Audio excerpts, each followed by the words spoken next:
apalagi kalau di Bekasi ya, untuk membandingkan seperti itu sulit. Karena kan kita untuk mengajarkan huruf vokal aja ke anak, huruf vokal yang tadi a, i, u, e, o itu yang 7, itu juga membutuhkan waktu khusus. Makanya ketika kita mengajar, kalau saya kalau berbicara dengan misalnya tadi dahar untuk diri sendiri, tuang untuk yang lebih tua, misalnya seperti itu. Kalau misalnya untuk hewan itu beda lagi, misalnya ngalebok atau lolodok gitu. Ayah hiji kandang, pinuku japati, japati keluar disada ngok-ngokan. Yeah. Aku bisa bahasa Sunda karena bapak aku orang Sunda. Dikit lagunya itu doang, cuma 2 itu doang yang saya bisa. Tapi banyak sebenarnya ya. Banyak, apalagi kalau yang permainan.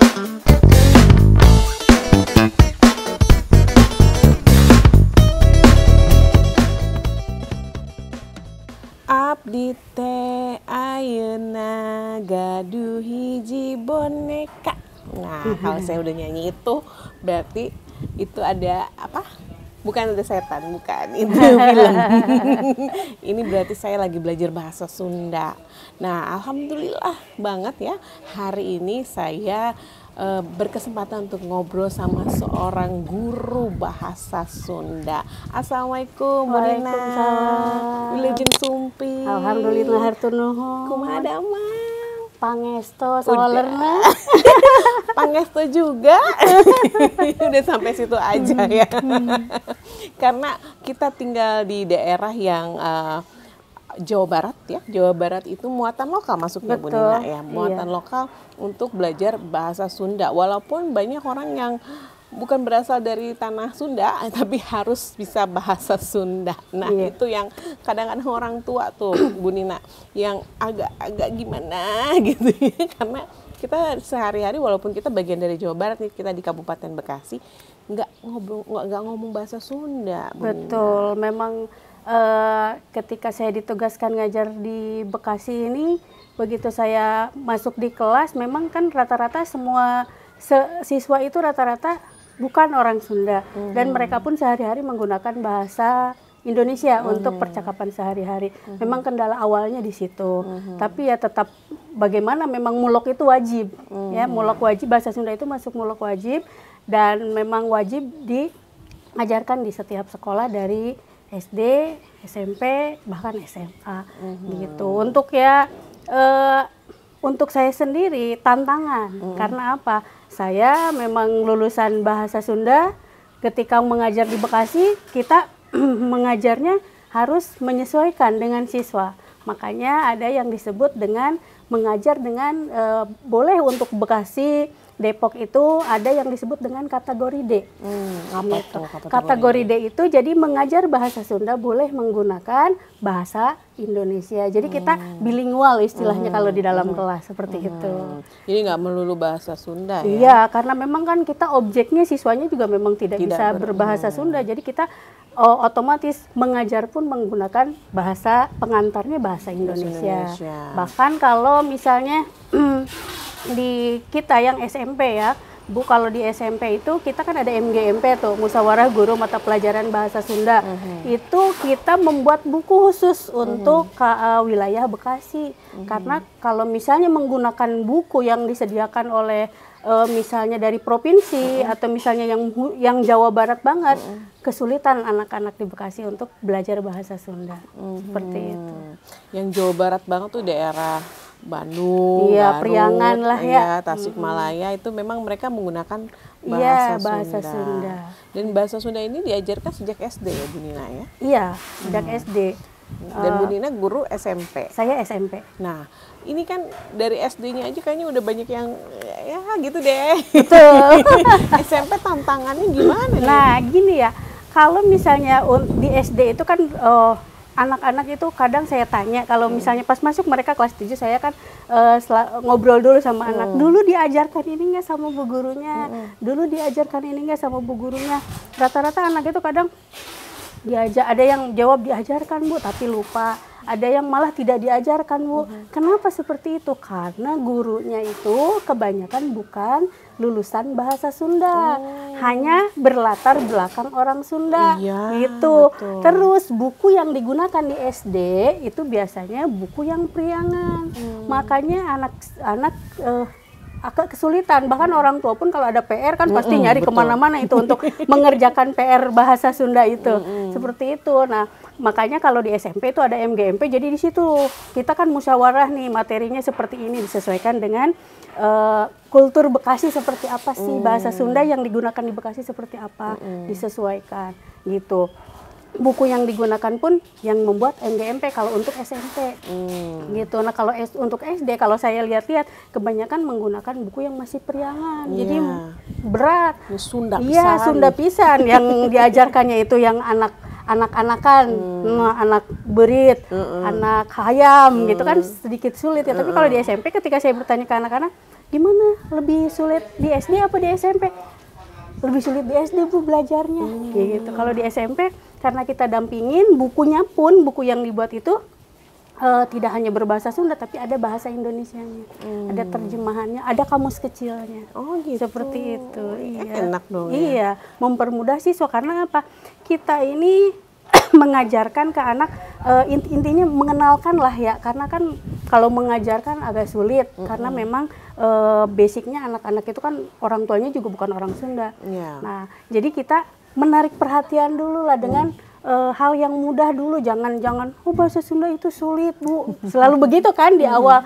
Tapi kita menarik dulu, ayo belajar bahasa Sunda itu mudah, seperti itu. Kita ajarkan mulai dari huruf vokal, karena yang membedakan bahasa Sunda dengan bahasa Jawa dengan bahasa Indonesia terutama itu di huruf vokalnya. Kalau huruf vokal bahasa Indonesia kan ada 5. Kalau huruf vokal bahasa Sunda itu ada 7. Ada pembedanya. Yaitu kalau di bahasa Sunda itu ada E-nya beda ya. E-nya yang ada tanda petik di atasnya, sama ada E. Nah itu kalau saya ketika ngajar itu pas awal di kelas 7 itu selalu itu dulu aja. Yang biar anak paham itu dulu cara membacanya seperti apa gitu. Punten. Nah, punten itu bukan Oh gitu. Biasa.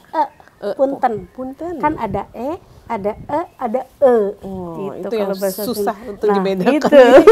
Saya sama semua, dan orang Sunda tuh nggak bisa ngomong P, Bu. Nah, betul. Kelemahannya suka dibilang gitu. Ya, F selalu dibilangnya P.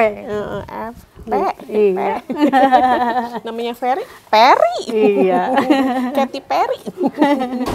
Nah, ini kayaknya lebih nyaman yang SMP. Kalau yang SD kayaknya masih sulit ya. Nah, karena itu tadi Bu Nina bilang kali ya, gurunya adalah bukan di SMP pun sekarang masih bisa dihitung jari lah yang guru lulusan asli bahasa Sunda. Rata-rata berlatar belakang Sunda saja, misalnya orang Sunda gitu. Tapi kalau di SMP itu ininya Pak MGMP-nya berjalan. Nah, kalau di SMP itu kan beda, bukan di SD itu bukan MGMP, tapi KKG. Kelompok kerja guru. Nah, itu musyawarahnya saya kurang tahu sih musyawarah untuk KKG ya, tapi kalau bahasa Sunda di SMP selalu permasalahannya dibahas di MGMP. Jadi misalnya kekurangannya nih, kalau misalnya saya punya cara ngajar materi ini, untuk materi ini saya punya metodenya, nanti dibedah di MGMP, di-share gitu. Jadi komunikasinya lebih mudah karena kita punya wadah gitu. Kalau untuk SD saya kurang paham KKG-nya seperti apa, tapi ada KKG. Cuman kalau lihat-lihat bukunya yang biasanya dipakai itu lebih ke priangan, makanya agak sulit gitu. Itu bahasa Sunda aja ternyata nggak cuman bahasa Sunda gitu, tapi ada aksennya, ada priangan, ada ya mungkin yang Bogor lain lagi, Sundanya agak katanya kasar. Ya. Di sini pun kan kalau di Bekasi juga menggunakan bahasa Sundanya bukan bahasa Sunda yang halus, bahasa Sunda yang kasar di sini. Kayak misalnya di daerah-daerah di sini ya yang menggunakan bahasa Sunda itu bahasa Sundanya bahasa Sunda yang bukan yang halus gitu. Bu Nina sendiri ngajar di mana, Bu Nina? Saya di SMP 8 Cibitung. SMP Negeri 8 Cibitung ya. Ini sudah lama mengajar bahasa Sunda?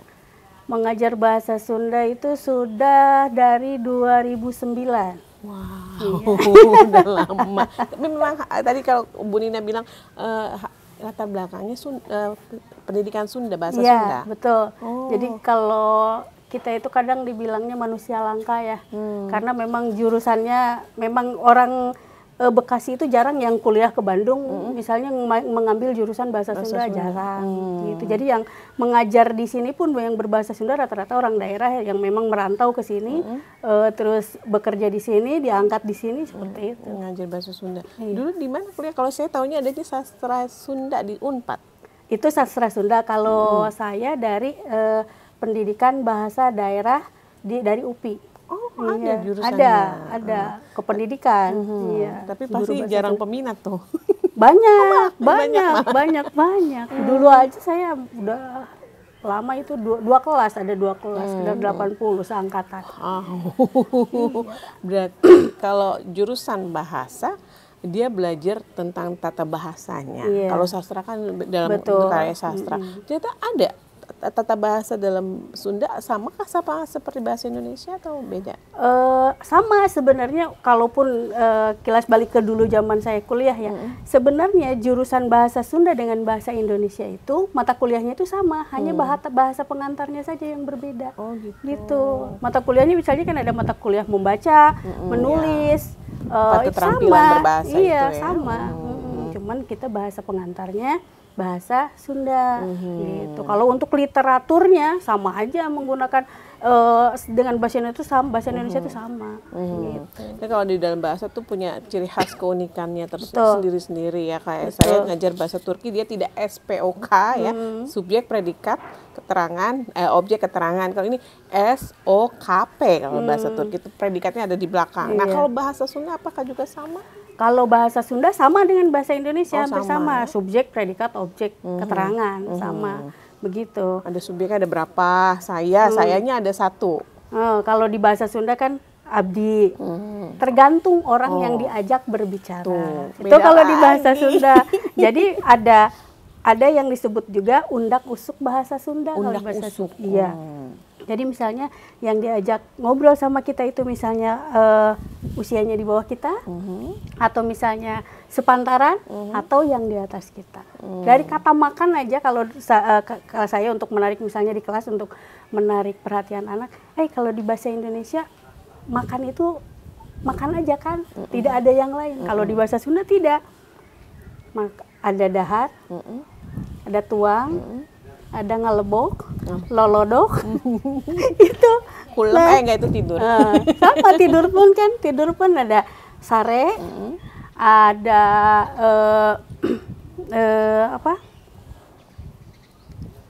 kulem untuk orang lain kan, pun bapak abdi mah tos kulem, abdi bade sare, begitu kan. Jadi untuk yang lebih tua seperti apa, untuk diri sendiri seperti apa, begitu beda. Ada undak usuknya, ada tahapan-tahapan seperti itu. Bahasa Sunda itu termasuk bahasa gender nggak sih? Enggak. Yang ada mungkin ada kalau yang ini khusus untuk perempuan, ada laki-laki gitu. Kalau itu sih enggak, cuman itu aja sopan santun. Iya, sopan santun. Berarti bahasa sopan santun. Betul, undak usuk. Jadi undak usuk tata bahasa, jadi tahapan-tahapan penggunaan bahasanya seperti itu. Ternyata itu ya keunikannya setiap bahasa memang punya keunikannya masing-masing, dan termasuk juga bahasa Sunda yang lain daerah. Tapi ternyata itu bukan hanya lain daerah aja, tapi juga keperuntukannya untuk siapa ya? Betul. Nah, bahasa Sunda pun misalnya begini, di daerah Garut menggunakan bahasa itu misalnya artinya apa, di daerah lain juga bisa beda arti. Begitu. Contoh, dulu saya lagi penelitian bahasa kekuningan ya. Kata goblok, di sini kan kata goblok itu satu yang kasar ya, gitu kan. Ternyata di Kuningan goblok itu ada mengandung arti lain. Oh iya. Ternyata kalau di Kuningan, kalau di daerah saya sendiri, kalau di Garut nih, goblok itu bisa diartikan kata-kata yang kasar, misal goblok, kamu goblok gitu, atau anjeun goblok gitu kan. Ada lagi kalau di Garut itu goblok itu longgar. Ih, bajuna gogoblogan. Nah, longgar, ya kan? Nah, kalau di Kuningan ternyata goblok itu bisa mengandung arti tuli. Oh. Iya, seperti itu. Itu kan bahasa wewengkon atau bahasa daerah tertentu. Wewengkon namanya. Iya, wewengkon khusus. Oh, yang berdasarkan daerah tadi ya. Betul. Itu goblok kayak itu ternyata. Iya. Bahkan dulu sempet nih, saya bercandain dosen tuh pas lagi penelitian. Habis penelitian kan kita berkunjung ke kampung-kampung gitu, membandingkan kata-kata. Nah, pas kita lagi rehat nih di satu rumah, saya panggil dosennya tuh, Pak, si bapaknya tuh nggak dengar. Lah saya gini, si bapak goblok gitu ya. Kamu kasih saya kasih D kamu. Kata dosennya gimana? Nin, untung bilang gobloknya di Kuningan, coba lah Menina bilang gobloknya di Bandung, bapak ngambek. Seperti itu. Karena kan itu bahasa Kuningan, wewengkon goblok itu artinya tuli. Gitu. Goblok. Iya.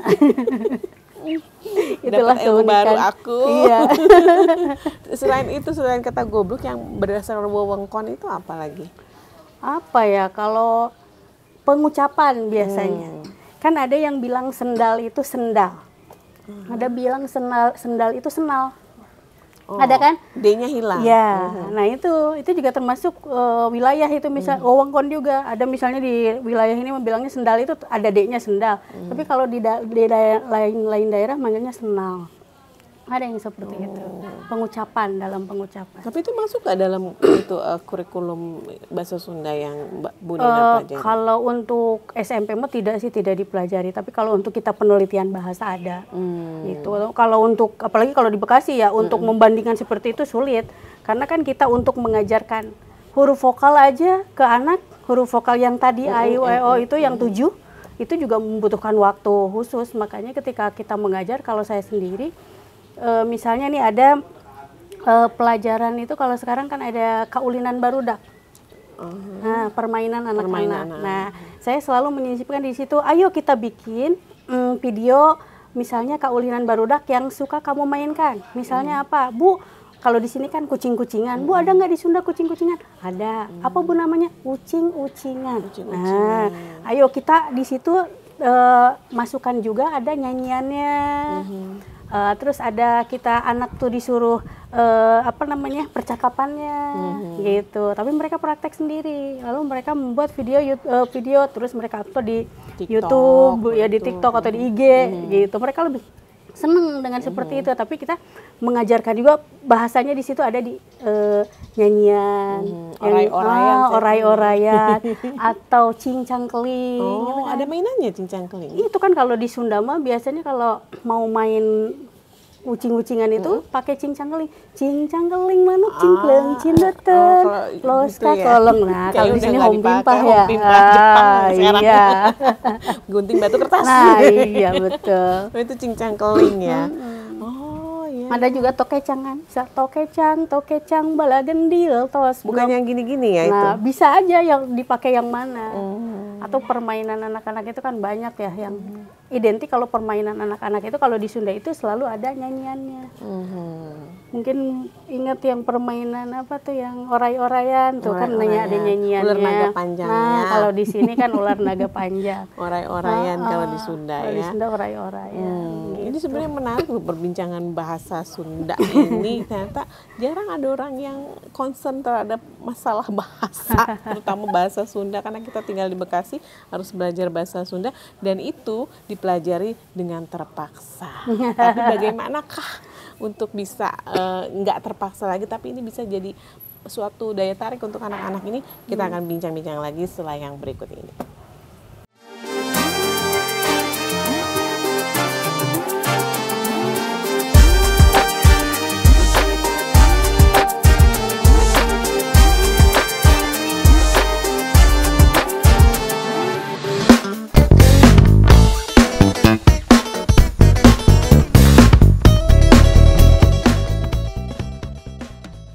Ya pemirsa Daka TV, kembali lagi bersama saya Yolanda Mayanti dan kita lagi berbincang tentang bahasa. Ada fakta yang menarik karena beberapa waktu lalu ada pengumuman dari Kementerian Pendidikan Kebudayaan Riset dan Teknologi bulan Maret tahun ini ya. Ternyata di Indonesia ini ada 11 bahasa daerah di Indonesia yang telah punah. Nah, kebanyakan memang ini ada di daerah Maluku, kemudian daerah Papua ya. yang punah. Dan di Indonesia sendiri sebenarnya memiliki 718 bahasa daerah. Dan data pada tahun 2019, 11 diantaranya punah kalau di 2019 ya. Dan ternyata di 2024 pun masih sama. Walaupun sebenarnya saya pernah baca ada setiap hari itu ada beberapa bahasa yang punah di Papua. Karena kebijakan yang harus menggunakan bahasa Indonesia ya. Itu jadi kebanyakan mereka meninggalkan bahasanya, bahasa daerahnya. Akhirnya mereka menggunakan bahasa Indonesia dan bahasanya tidak ada lagi penuturnya. Nah, ini yang mungkin salah satu dikhawatirkan oleh orang-orang Jawa Barat ya. Betul. Karena bahasa sudah mulai mungkin bisa jadi ditinggalkan sama seperti Papua, walaupun sebenarnya penuturnya banyak karena ada 36 juta warga Jawa Barat ya yang menggunakan bahasa Sunda. Nah, ini kalau Bu Nina sendiri melihat penting nggak sih belajar bahasa Sunda di wilayah yang penuturnya bukan bahasa Sunda tadi? Penting kalau misalnya kita melihat wilayah Bekasi ini masih masuk ke Jawa Barat, terus ada kebijakan bahwa mulok itu wajib diajarkan di daerah Bekasi, sangat penting. Salah satunya yaitu untuk melestarikan. Karena kan kalaupun misalnya kalau tidak ada yang memakai, segala sesuatu juga kan pasti nanti hanya akan punah. Begitu. Nah, untuk mengajarkan ini itu salah satunya untuk membuat bahasa Sunda ini tetap dikenal, minimal dikenal. Walaupun misalnya untuk menggunakan bahasa Sundanya itu sendiri anak-anak di sini tidak untuk sehari-hari. Gitu. Tapi minimal mereka mengenal bahwa ada bahasa daerah. Makanya ada peringatan bahasa ibu sedunia. Di setiap sekolah biasanya kalau peringatan bahasa ibu itu diadakan lomba-lomba yang berkaitan dengan bahasa. Seperti itu. Bahasa ini memang kayaknya agak gimana gitu ya, karena Indonesia tuh punya banyak bahasa. Bayangkan di satu Jawa Barat aja tadi wewengkon itu aja bisa beda-beda. Di Bogor lain, di mana? Kalau dulu Banten masih jadi bagian Jawa Barat juga lain lagi tuh di Banten ya. Dan di Bekasi juga kan, di Kabupaten Bekasi khususnya itu ada di daerah ini, wilayah ini punya 3 bahasa yang digunakan kan. Tidak hanya bahasa Sunda, ada bahasa Sunda yang mungkin agak kasar, bahasa Bekasi, ada bahasa Indramayu katanya, kemudian satu lagi ada apa gitu saya lupa. Ya itu ternyata banyak gitu bahasa. Dan tantangannya Bu Nina ini gimana caranya agar bahasa Sunda ini disenangi oleh anak-anak? Jadi ketika kita di dalam kelas, karena saya fokusnya mengajar di kelas ya, jadi mencoba mengajak atau menarik minat anak untuk belajar bahasa Sunda itu dengan sikap awal dari sikap kita yang tidak terlalu kaku. Ya, tidak kaku, karena memang kita menarik dulu biar anak itu merasa senang. Jadi ketika kita hadir di kelas itu diharapkan walaupun misalnya cuman di kelas pun mereka itu tidak terlalu ke materi misalnya ya, materinya tidak terlalu paham, tapi minimal kan kenal. Kalau misalnya kita lagi belajar nih di bahasa Sunda tuh ada istilah, di bahasa Indonesia itu ada istilah imbuhan. Di bahasa Sunda pun ada istilah imbuhan dengan kata lain yaitu rarangke. Nah, di awal saya biasanya menarik minat anak untuk mau belajar berbahasa Sunda. Mereka biar sregep ya istilahnya, ketika kalau misalnya kita lagi di kelas itu, kita awalnya membuat misalnya kata-kata yang tadi dari huruf vokal itu, kita pergunakan huruf vokal E, huruf vokal E, dan huruf vokal E dalam bentuk kata-kata. Saya suruh mereka baca. Dan sebenarnya itu tidak mudah kalau untuk yang memang bukan bahasa tutur ya. Jadi misalnya dari kata dari kata meja itu kan E-nya ada. Kalau kata emak itu kan tidak pakai tanda tuh E. Nah, kita perkenalkan begini loh, belajar bahasa Sunda itu sebenarnya lebih mudah daripada belajar bahasa Inggris. Kenapa?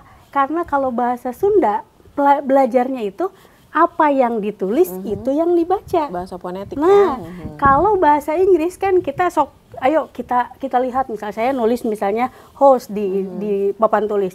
Ini huruf apa? H, ini huruf apa? O, ini U, ini S, ini E, dibacanya apa? Host.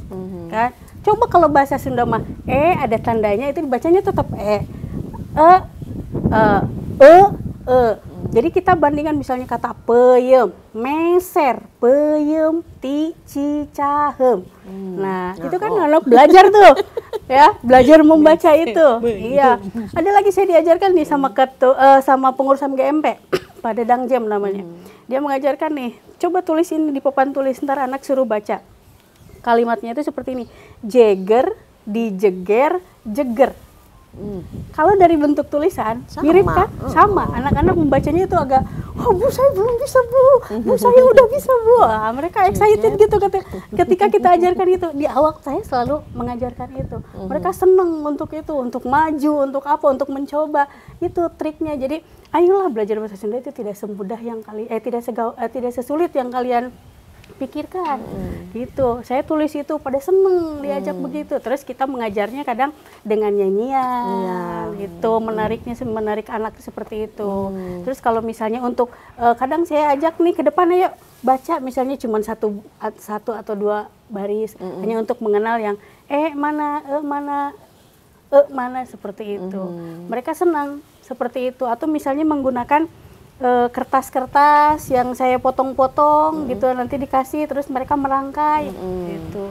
Ada kata-kata di situ lagi dirangkai kata-katanya gitu. Ternyata bisa macam-macam sama seperti bahasa lain sebenarnya. Bagaimana cara gurunya ini menerangkan atau mengajak anak-anak itu untuk ikut terlibat. Tapi yang saya tahu kalau yang di SD karena anak saya SD bahasa Sunda dan saya suka bingung gitu. Itu tidak ada yang seperti Bu Nina ceritakan tadi. Gimana caranya anak-anak itu tertarik. Jadi cuma mohon maaf didiktekan gitu. Nanti kalau nggak tahu artinya dikasih tahu artinya ini, tapi tidak dikasih tahu kalau ini tuh bisa menyenangkan gitu loh. Jadi mungkin kalau untuk guru SD itu keterbatasannya karena biasanya diajarnya sama guru kelas. Nah, itu keterbatasan waktu biasanya gitu. Jadi gurunya kurang memberikan pemahaman ke anak seperti apa, waktunya yang kurang. Biasanya kendala di guru SD itu seperti itu. Kalau kita di SMP kan kita 2 jam pelajaran ya. Seminggu tuh 2 jam pelajaran. Jadi kalau saya ketemu dengan murid itu untuk satu kelas berarti seminggu tuh cuma sekali. Karena beda dengan bahasa Indonesia ya. Bisa 2 kali. Bahasa Sunda itu cuma sekali. Bahkan di kurikulum Merdeka itu bahasa Sunda itu cuma 1 jam pelajaran. Itu lebih berat lagi tantangannya untuk gurunya itu, untuk mengajarkan bahasa Sunda yang misalnya materinya ini tapi satu pertemuan itu hanya 1 jam pelajaran. Gitu. Jadi harus pandai gurunya mengolah membuat media pembelajaran, bagaimana caranya menarik minat anak, itu lebih lebih berat lagi kalau hanya satu jam pelajaran. Ya Bu Nina, kalau orang belajar bahasa itu harus menguasai 4 keterampilan berbahasa kan. Mendengar, membaca, menulis, dan berbicara. Ini yang paling sulit diajarkan ke anak-anak ini yang mana kalau bahasa Sunda? Kalau bahasa Sunda ya mulai dari membaca pun memang agak ya itu kan karena tadi perbedaan huruf vokal. Itu kan itu sudah agak sulit gitu. Tapi kalau misalnya kita tekuni terus kita banyak sih anak-anak yang berminat, yang sangat semangat sekali untuk belajar bahasa Sunda. Bahkan saya selalu menemukan itu di dalam kelas itu biasanya yang bagus dalam bahasa Sunda itu memang anak yang bukan berlatar belakang Sunda. Malah dulu saya waktu ngajar di sekolah lain itu yang bagus-bagus di bahasa Sunda itu malah orang-orang Batak. Karena mungkin mereka atas kepenasaranan kali ya. Jadi bagus huruf E-nya ya. Agak mirip-mirip kali. Bagus mereka dalam mengerjakan apa gitu. Bagus untuk anak-anak gitu. Bahkan kalau untuk yang anak-anak di Sunda ada beberapa juga, tapi kadang yang malah lebih bagus itu orang-orang yang baru mengenal gitu. Karena mungkin mereka baru, saya seneng, mungkin begitu mungkin. Iya. Sekarang ini kecanggihan teknologi Bu Nina. Kadang-kadang kalau punya PR gampang banget kalau bahasa Sunda nggak ngerti artinya, pakai Google Lens. Nah, iya, pakai Google Lens. Itu pribadi soalnya. Saya juga ngajar bahasa, kebanyakan suka begitu, nggak tahu arti. Nah itu kalau ada yang begitu gimana tuh Bu Nina? Langsung bisa kita ketahui itu kalau dari Google. Karena apa? Menerjemahkan menggunakan Google dengan keterjemahan kita misalnya per kata itu beda jauh asal. Banget, contoh banget. Contoh kata tahun dalam bahasa Indonesia, di bahasa Sunda pun kan pakainya tahun. Kalau bahasa Indonesia mungkin pakai H ya, tahun. Nah, kalau di bahasa Sunda kan tahun. Tapi kalau menggunakan terjemahan Google menjadi warsih. Dan orang Sunda pun jarang yang bilang warsih. Abdi lahir warsih 2000. Tidak ada yang bilang begitu. Itu artinya tahun. Nah, iya. Itu. Jadi langsung bisa pas kita baca misalnya disuruh menerjemahkan anak ya, misalnya satu paragraf yang menggunakan Google Translate itu langsung kita tahu. Ini mau menggunakan Google Translate karena bahasanya jadi jangan macam-macam semua guru ya. Tidak hanya bahasa Sunda, semua bahasa kalau pakai Google Translate ketahuan karena aneh. Iya. Secara tata bahasa aneh. Arti juga aneh gitu ya. Jadi jangan percaya sama Google, percaya sama guru aja. Saya selalu mengajarkan begini, mending diterjemahkan per kata. Kalau misalnya tidak bisa, kan ada kamus ya, kamus bahasa Sunda kan ada, harus menggunakan kamus. Kalau misalnya kesulitan pun ada Bu Nina, boleh tanya ke Bu Nina langsung. Kalau misalnya sudah di rumah, mau bertanya pun boleh, bisa lewat WA, saya layani kalau untuk belajar gitu kan. Selalu begitu. Saya harus nyimpen nomor Bu Nina biar kalau ada player bahasa Sunda, Bu Nina kerjain dong gitu. Ya, belajar bahasa itu memang menarik ya, karena setiap bahasa punya keunikannya masing-masing. Jadi cuma huruf vokalnya aja bedanya tuh. Yang berbeda dari untuk pelafalan memang di huruf vokal tuh sangat berbeda. Kalau tadi bahasa Indonesia itu ada 5, kalau bahasa Sunda kan ada 7.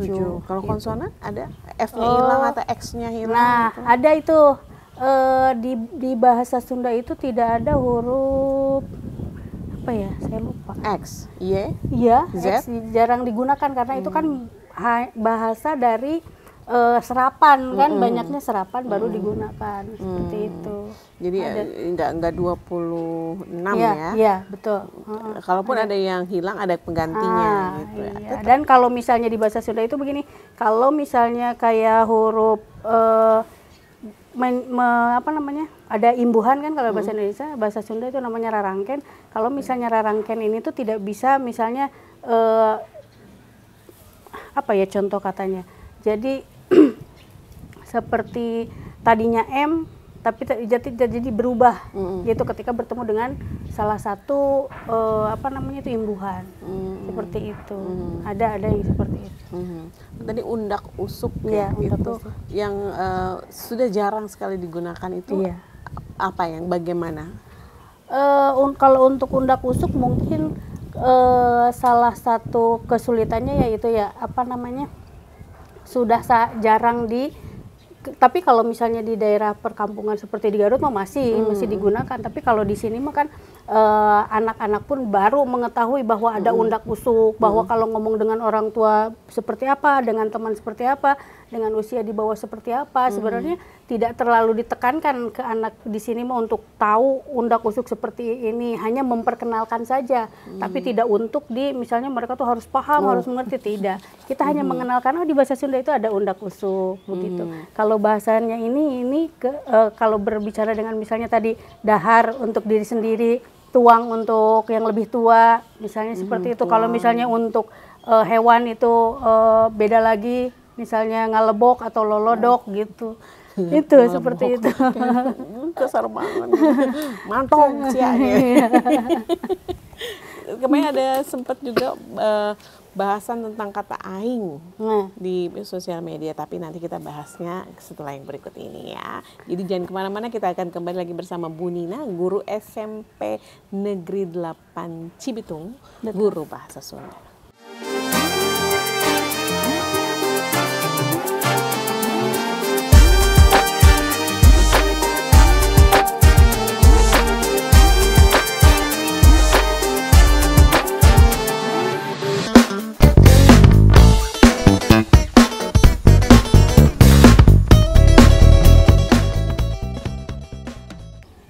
Kita masih berbincang dengan Ibu Nina, guru bahasa Sunda. kita masih ngobrolin bagaimana belajar bahasa Sunda yang menyenangkan ya. Ternyata bahasa Sunda itu bukan hanya dipelajari di sekolah, tapi sudah mulai menjadi bahasa gaul, Bu Nina. Bahasa gaul yang salah kaprah sebenarnya ya. Ini kata penggunaan tadi saya sebelum closing ada kata aing. Ini aing itu artinya adalah saya. Dalam bahasa Sunda tadi ada 3. Iya. Abdi, kuring. oh kuring. Kalau urang? Bisa juga. Urang. Jadi banyak dong. Banyak. Aing. Nah, aing ini kan kalau sekarang pakai bahasa yang gaul gitu, ada aing-aingnya di dalamnya. Tapi sebenarnya penggunaannya gimana, Bu Nina? Ya kalau aing itu sebenarnya kayak sedikit membanggakan diri. Kalau ngomong aing itu, aing membanggakan diri atau juga sedikit egois ya. Kalau kata nu aing gitu. Ada sedikit Persib apa namanya? nu aing. Iya, kebanggaan di situ Iya. kan. Nah, tapi sekarang kan banyak yang menggunakan untuk percakapan sehari-hari itu dengan kata aing. Padahal sebenarnya itu kan kasar. Gitu. Lah yang lebih bagus kan dengan abdi gitu atau abi. Ada kan ada abdi, ada abi gitu. Abdi mah bade ka warung heula. Kan enggak aing mah rek ka warung heula kan itu mah udah kayak ngajak berantem gitu, ngajak gelut gitu. Aing. Seperti Aing, itu. ya. Jadi sekarang anak sekarang banyak yang ngomong aing gitu untuk menandakan mungkin kata ganti dari gue. Iya, betul. Jadi pakai aing ya. Tapi sebenarnya sebuah kemajuan dong ya. Udah mulai ada yang tertarik untuk menggunakan Dikenal bahasa Sunda. Tapi salah gitu. Mungkin karena keterbatasan pemahaman seperti itu, nggak tahu artinya aing itu kasar mungkin gitu, jadi mereka menggunakan ya suka-suka gitu. Tapi sebenarnya kalau misalnya keundak usuk bahasa itu aing itu ya memang kasar gitu. Dan itu biasanya dipergunakan ketika seseorang dalam posisi marah atau emosi. Mau aing, Gak dong, siap aing. Nah itu. Sia juga termasuk ya. Betul. Termasuk. Sia itu kamu. Iya. Kasar. Ngajak berantem. Iya. Kan halusnya anjeun, salira gitu. Bu Nina sendiri kan penutur bahasa Sunda ya, tentunya nggak kesulitan lah. Nah ini biasanya tadi kan kayak saya bilang, saya kalau ada PR Google Lens, Google pokoknya semuanya yang bisa dimanfaatkan dari digital tuh. Nah ini kan berarti ada saingan guru ya. Ini kalau Bu Nina sendiri menyikapinya gimana? Kan orang tua pasti sama langkahnya sama yang seperti saya lakukan. Ya tidak apa-apa sih sebenarnya, itu sah-sah saja ya, karena setiap orang akan mempunyai cara tersendiri. Tapi terlepas dari itu kan harus tahu juga mana yang benar dan yang salah. Seperti tadi kan orang Sunda pun mengatakan tahun ya tetap tahun, tidak menjadi warsi. Gitu, itu yang harus dipahami. Tidak semua yang dari Google itu betul. Gitu. Lebih baik kan kalau saya gini, mengajarkan ke anak saya, guru yang tidak sering memberikan tugas ke anak, apalagi PR, misal saya tidak seperti itu. Kalau ke anak-anak paling yang tidak selesai di sekolah dilanjutkan di rumah, berarti kan sisa ya. Nah, nanti di rumah tanya ke yang samping kanan kiri rumah, kan biasanya ada orang Sunda. Kalau tidak ada berarti ditanya di seputar sekolah. Di sekolah pun kan ada yang orang Sunda, seperti itu. Lebih menyarankan itu daripada misalnya ke Google. Kalau misalnya mentok-mentoknya di Google, ya mau nggak mau ya kita tetap kita terima sebagai guru, cuman kan kita kasih masukan lagi ke anak, nih yang seperti ini tuh kurang tepat, seperti itu. Tapi sebenarnya kalau nanya ke orang Sundanya juga kadang-kadang orang Sundanya juga nggak tahu gitu, karena mungkin ada tata bahasa yang beda. Yang tadi yang kata bahasa wewengkon itu biasanya kan beda tiap daerah penggunaannya. Ada yang berbeda seperti itu, ada yang memang orang Sundanya memang sudah tidak menggunakan bahasa Sunda atau misalnya lupa bahasanya, seperti itu. Agak sulit juga mereka untuk menjawab pertanyaan-pertanyaan misalnya seputar PR atau apa, seperti itu. Tapi bahasa Sunda sendiri ada imbuhan-imbuhannya sama dengan bahasa Indonesia ya? Ada imbuhan di bahasa Sunda, ada imbuhan misalnya ada awalandi, ada akhiran, sama ada sisipan. Kalau di bahasa Sunda namanya ada rarangken hareup, rarangken tukang. Rarangken tukang itu akhiran. Kalau sisipan di bahasa Sunda itu namanya rarangken hareup, rarangken tengah, rarangken tukang. Oh, gampang banget ya. Iya, Hareup, tengah, tukang. Kalau bahasa Indonesia kan ada awalan, akhiran, yang di tengah sisipan namanya. Kalau bahasa Sunda rarangken hareup, rarangken tengah, rarangken tukang. Gampang di ini. Tapi ada nggak kayak mungkin bahasa Indonesia kayaknya sama aja kalau bahasa Indonesia keterangan waktu, past tense, future atau yang seperti itu. Paling bahasa Sunda itu misalnya kayak tadi, nembe. Sama bahasa Indonesia ya. Iya. Nggak ada tiba-tiba berubah jadi apa kata kerjanya gitu. Jadi dia cuma berdasarkan benar-benar bahasa sopan santun. Betul. Yang secara tata bahasa sama dengan bahasa Indonesia, nggak ada keterangan waktu yang maksudnya past tense atau future atau present tense itu nggak ada sama sekali ya. Jadi kalau ibu-ibu punya kesulitan berbahasa Sunda, ada DPR bahasa Sunda, bisa tanya ke orang yang Sunda ya, atau tanya Bu Nina, ada nomor teleponnya. Bisa banjir WA nanti Bu Nina ya kalau. Nah Bu Nina kalau ada nggak mungkin muridnya Bu Nina yang sampai kalau dulu saya belajar bahasa Jerman itu karena guru saya yang nyuruh kamu ini berbakat dalam bahasa Jerman. Ada nggak murid Bu Nina yang sampai dikasih motivasi untuk belajar bahasa Sunda? Ada, ketika kita ada salah satu tuntutan itu ketika ada lomba. Ada lombanya, ada festival tunas bahasa ibu. Ada tingkat kabupaten, awalnya misalnya di tingkat rayon dulu ya, rayon, kabupaten, provinsi. Biasanya bulan apa tuh? Nah itu Oktober, biasanya sekitar bulan Oktober. Bahasa ya? Ya, Oktober. Nah kemarin kebetulan SMP 8 itu mengirimkan 2 orang ke tingkat provinsi. Widih, keren. Ya, karena kemarin kan di tingkat kabupaten juara 1 tuh, sajak, maca sajak, ya.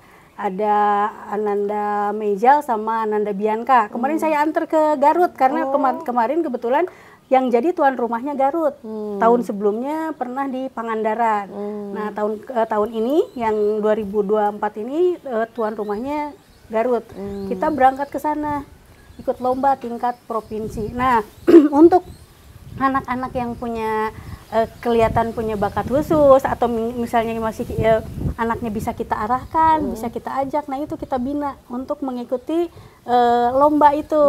Gitu, ada khusus. Misalnya kita membina karena ada 7 mata lomba itu putra-putri, berarti kita membina 14 orang. Gitu, 14 orang dan itu kita pilih. Kita jaring dari setiap kelas kan suka kelihatan tuh. Anak yang berbakat ya, ayo kita belajar, ayo. Gitu. Gitu. Dan kemarin menang ya SMP 8 ya? Iya, untuk tingkat kabupaten. Tapi kalau untuk tingkat provinsi kita belum beruntung karena belum kita beruntung. bukan ya. Tapi udah bagus. Prestasi ada dari Kabupaten Bekasi kemarin dapat walaupun juara harapan dari lomba kalau istilah sekarang mah stand up. Kalau dalam bahasa Sunda mah borangan. Borangan itu ngabodor sorangan. Nah, stand keren up ya orang Sunda. Iya. Dia punya, jadi itu udah lama ya memang ya? Udah. Salah satu kebudayaan seni Sunda. Iya, karena kan yang dilombakan itu ada maca sajak, ada kalau nyanyian itu nembang pupuh, terus ada menulis cerpen, ada aksara Sunda. Apa tuh aksara Sunda? Aksara Sunda ada khusus aksara Sunda, beda dengan Hana Caraka. Iya, Hana Caraka. Cara nulisnya. Iya. Tapi kan nggak diajarin di sekolah. Untuk sekarang ada di kelas 7 semester 2 gitu, tapi tidak terlalu diperdalam ya kalau di sini. Tapi kalau untuk lomba kita bisa menjaring dari anak-anak pada seneng belajar begitu, kan mirip tulisan kanji ya. Kayak tulisan Korea. Iya, kayak Korea Thailand begitu. Kalau di Jogja masih nama jalan pakai itu, tapi di Sunda di mana pakai? Kalau di Sunda sih ada beberapa, mungkin di beberapa wilayah ada, seperti di Purwakarta kan ada. Purwakarta. Bupatinya dulu Ciamis ada gitu. Kalau di Garut sendiri kayaknya enggak ada ya. Bekas siapa lagi? Yang ada bahasa Korea sama Jepang. Ya ternyata ada ininya juga ya, lombanya. Betul. Tapi dalam kurikulumnya itu ada nggak sih belajar juga tentang seni Sunda? Kalau untuk seni ada di kurikulum itu ada mempelajari kawih. Kalau kawih itu kan kawih yang biasa tuh, contoh lagu yang lagi kemarin populer tuh Jang. Jang hirup teh teu gampang. Nah, populer banget kan kemarin. Oh iya ya. Aku kok rooming ya. Aku tanya runtah. Nah, runtah itu kawi. Oh, ya, itu kawi. Ya, seperti itu ada pelajarannya di kelas 8. Terus untuk pupuh, untuk nembang pupuh ada juga materinya. Walaupun misalnya kita nggak menuntut anak untuk bisa, tapi minimal tahu cara kalau pupuh itu masuk ke dalam jenis puisi terikat. Dimana ketika kita membuat pupuh itu kita tidak boleh melanggar aturan, karena dalam pembuatan pupuh itu ada yang dinamakan dengan pada lisan, pada seperti itu. Pada lisan itu baris, pada itu bait. Terus ada misalnya baris pertama itu harus ada jumlah suku katanya 10. Huruf vokal yang terdengar di akhir I misalnya, seperti itu ada, itu di pelajaran ada, dipelajari sama anak-anak. Seperti itu. Ternyata ini ya, saya bingung loh. Bahasa Sunda sekeren ini dan nggak kalah sama bahasa Korea ataupun Jepang ya. Tapi mungkin ini adalah tanggung jawab kita semua untuk bisa melestarikan bahasa, dalam hal ini bahasa Sunda ya Bu Nina ya. Betul. Jadi benar-benar harus bisa menyenangkan. Jadi orang berminat untuk belajar bahasa Sunda lebih jauh, dan seperti Bu Nina, kuliahnya juga bahasa Sunda. Setiap hari ngomong Sunda. Betul. Kebanyakan orang dari Priangan nih kayaknya yang berminat untuk kuliah, jurusan. Dulu waktu zaman saya kuliah itu ada satu mahasiswa dari Bekasi ada. Satu orang, iya. Dari Depok ada, walaupun Depok memang masih Sunda-Sunda juga masih ya, tapi kan jarang gitu. Jadi rata-rata yang orang Ciamis, orang Tasik gitu. Guru Sunda. Iya. Bedanya dengan sastra, berarti ada karya sastra Sunda juga? Iya. Tapi diajarin juga di ada. Bentuknya seperti apa? Ya karya sastra misalnya menulis cerpen, menulis novel kan sastra, atau sajak. Emang ada ya seniman Sunda yang masih eksis sampai sekarang? Kalau untuk seniman lokal banyak ya. Iya, kalau yang untuk dikenal publik mungkin ya tahu lah, mungkin Doel Sumbang, seperti itu. Kalau yang lainnya banyak, yang apalagi di sajak, di carpon, misalnya menulis carpon. Kalau bahasa Indonesia kan ada cerpen, kalau bahasa Sunda carpon. Apa tuh? Carita pondok. Oh iya, pondok. Pendek pondok, iya. Novel banyak. Ada novel Sunda? Ada. Dulu zaman saya sekolah di Bandung ada Mangle. Iya, masih majalah, ada itu? Ada. Ada majalah Mangle. Masih ada sampai sekarang ya? Masih. Keren. Menjel. Isinya apa tuh? Nah, banyak sekarang ada di dalamnya itu ada cerita, misalnya cerita bersambung, cerbung, atau ada juga cerpen, ada liputan-liputan tentang daerah atau seni atau budaya, banyak. Ini masih politik hard juga copy, ada. Hard copy, bukan digital atau apa gitu? Digital ada, yang itu juga masih ada cetakan. Oh ya Allah, itu zaman dahulu banget itu Mangle ya. Kalau orang Bandung dan sekitarnya pasti tahu Mangle lah ya. Betul. Apa singkatannya apa tuh Mangle? Kalau Mangle sendiri nggak ada singkatan. Nggak ada singkatan ya, kirain ada carpon. Kalau kita bilangnya dulu pas lagi zaman kuliah biar keren, bukan Mangle, Menjel. Menjel. Padahal Mangle. Mangle itu untayan ini, sebenarnya Mangle itu artinya untayan melati. Itu Mangle. Yang kalau ada di nikahan itu. Itu Mangle. Mangle itu ternyata untayan melati ya. Nah, mungkin di akhir perbincangan kita ini nanti Bu Nina bisa memberikan tips and trick ya, atau motivasi untuk anak-anak yang saat ini kayaknya masih belum senang gitu dengan belajar bahasa Sunda. Silakan Bu Nina. Jadi begini, belajar bahasa Sunda itu mudah ya. Belajar bahasa Sunda itu mudah dengan banyak membaca, banyak berliterasi ya. Mau membacanya itu dari buku atau misalnya dari sekarang kan media-media online juga yang berbahasa Sunda bisa dicari banyak. Bisa. Jadi yang harus ditanamkan di diri kita itu adalah belajar bahasa Sunda itu mudah, tidak sesulit yang dibayangkan. Seperti itu. Jadi ayo kita belajar bahasa Sunda. Hayu urang ngagunakeun bahasa Sunda, diajar bahasa Sunda. Kayak terakhir kita nyanyi runtah bareng-bareng. Yang cuma itu doang yang aku tahu. Oh iya, lagu anak-anak juga ada ya. Ada yang apa? Boneka tadi, abdi teh gaduh hiji boneka. Ada lagi satu lagi saya lupa, saya pernah diajarin. Ayah hiji kandang pinuku japati. Japati keluar disada ngok-ngokan. Ya. Aku bisa bahasa Sunda karena bapak aku orang Sunda. Dikit lagunya itu doang, cuma 2 itu doang yang saya bisa. Tapi banyak sebenarnya ya. Banyak, apalagi kalau yang permainan anak-anak kan identik pasti ada lagu pengiringnya atau lagu mengawali permainan. Tokecang, iya. Cincang keling, apalagi tuh? Ada lagi cang-kacang panjang di bahasa Indonesia ada kan ya? Iya. Di bahasa Sunda dia ya cang-kacang panjang panjang ucing. Gitu.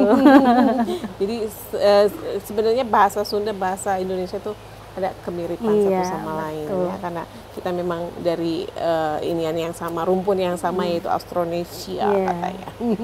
Baiklah, gimana kalau kita tutup dengan main cincang keling? Cincang keling, ini benar ya? Oh ya, baiklah.